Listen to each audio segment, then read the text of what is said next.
Jum ieħor falliment ieħor. Fis-stqarrija li ġiet ippubblikata s-sibt il-Kamra tal-Kummerċ kritikat bl-aħrax lill-Gvern dwar in-nuqqas ta' governanza tajba u trasparenza fis-sistema tax-xiri pubbliku. Dan hekk kif l-aħħar jiem il-Qorti tal-Appell ikkundannat il-proġett tal-inċeneratur tender b'valur ta' 600 miljun euro immexxi minn Mirjam Dalli.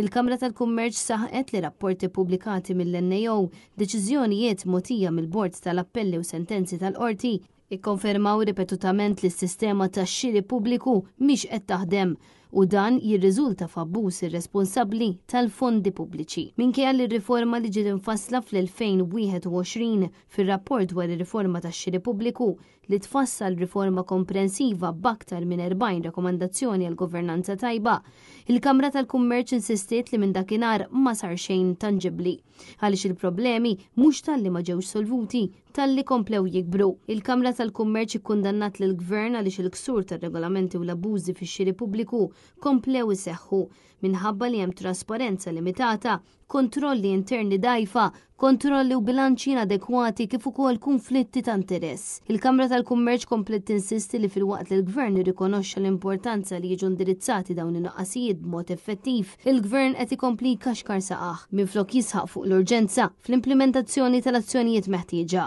Fl-istess tqarrija l-Kamra tal-Kummerċ elenkat numru ta' rakkomandazzjonijiet li jinkludu pubblikazzjoni avvanzata obbligatorja tal-prospetti tax-xiri għas-sitt xhur ta' wara, proċessi ta' konsultazzjoni tas-suq, ingaġġ ta' esperti tas-sew indipendenti fl-abbozzar ta' dokumenti tax-xiri, skrutinju aħjar ta' direct orders qabel il-ħruġ tagħhom u twaqqif tar-reġistru tal-kuntratti aċċessibbli għall pubbliku u li jenfasizza b'mod ċar il-miri speċifiċi u r-riżultati milħuqa mill-kuntrattur, l-ammont tal-ħlasijiet meta jkunu saru l-pagamenti.